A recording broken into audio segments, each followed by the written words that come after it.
So, if you're in the market for some jewelry, here is the new trend. But for real, let's talk about what we have going on. Paint prep. Paint prep is the ultimate goal. This is the first step in that process. Yes. Which involves, well, kind of the second. The first step was a nice power washing, which we opted to have someone else do. Oh yeah. But now, back to us. We did a TSP cleaning. Which stands for something. Papillologist. That's not it, but It's a science term. Yeah, we can post it down below. And on our Instagram, you could see a picture of.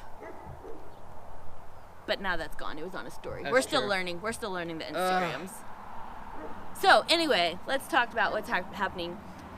We use a little spray device, spray the TSP on, and then take a scrub brush and really just scrub it. Nothing too crazy. Like you're not like going to town like trying to like get stuff off. It's more just like to brush it across everything. Yes. And it's important. And then you rinse it off. So not too hard. I feel like I could already tell a difference on the building. Oh yeah, tell them why do we do it. We are trying to remove the oxidation that's left on the house after you get it power washed and cleaned up. So when it's all nice and clean, you take your hand after it's dry and rub it over it, and you look at your hand and it'll be a white powder. And that is oxidation. And that is no good for when you want to paint, because it will just make your paint last a lot less long. That's a really long way to say bad luck for your paint if the oxidation is on there. So yes, the TSP cuts through that film of oxidation, pulls it off, which you'll see all the little white juicy stuff that comes off. And now it's all clean and ready for paint. So next up will be taping in preparation for paint. So the masking process for this house went well. It was interesting since we didn't really mask much at all at the last. Yes, this house we did masking the correct way, I would say, and professional way. We Yeah. masked off all the eaves, we masked off all the windows and doors, and laid tarps across everything we wanted to paint on. Yeah, so the masking was quite an endeavor. It took us like most of the morning. It did. But I was really excited because I figured out some like tricks for masking that made it a lot easier, and I felt really accomplished when I did that. I think it went really well. So yeah, so my first side of masking was a little crazy, trying to get the plastic to go where I wanted until I figured out a better way to do it, and then we figured out a system, and it went pretty. Got her smooth. done. Yeah.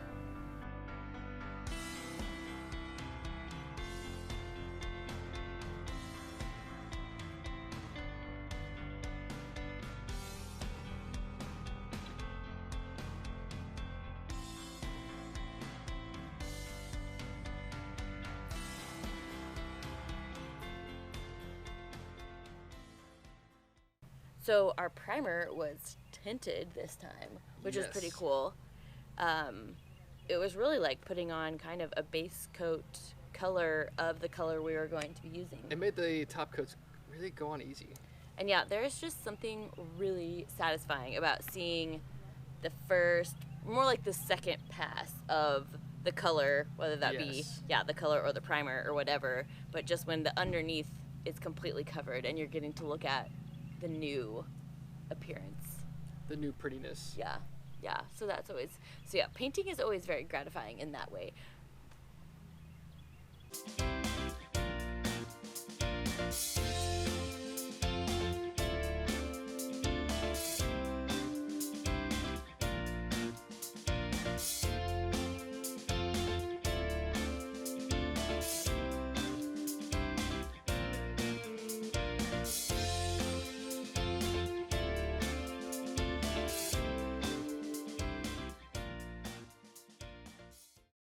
Oh yeah, we did 2 coats of the top coat and then 1 coat of the primer.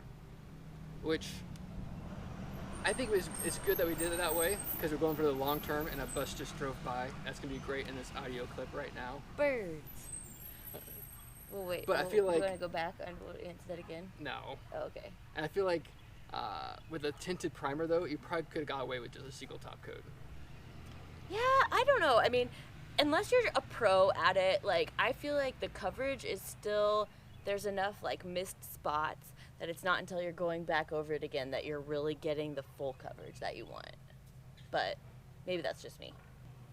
So I learned that I was standing far too far from the building, but it didn't occur to me until John showed me a picture. But he kept telling me that I was standing too far away, but when you're doing it, you don't feel like you're that far away. And there's kind of just a weirdness about being like all up in the paint business. So I was always just kind of standing back and like had my arm more extended. Mm-hmm. And I didn't realize how weird it looked. And like how, yeah, I could see, oh, maybe there is some benefit to being closer. Also, I had always been not quite pulling the trigger all the way down. I think that was an even bigger change for me. So I learned a lot about my paint spraying. With a Gray Coat paint sprayer, if you are spraying it and you only pull the handle back halfway, it gives this weird... It likes to spit a lot more. Yeah, half pressure of paint, which then gives a splattering effect instead of a nice smooth coverage. Which is not what you're wanting. We weren't splatter painting it by intention. No, not by intention. But I kept getting really frustrated because I felt like I looked like I was doing the exact same thing John was, and his would never splatter. But finally we were able to figure out what was going on, and I wasn't pulling the trigger all the way. Yeah. And that made a lot of difference. Night, day. Yeah, difference. That was good. Figuring out so the splatters went away. That was really handy. Now we talk about masking.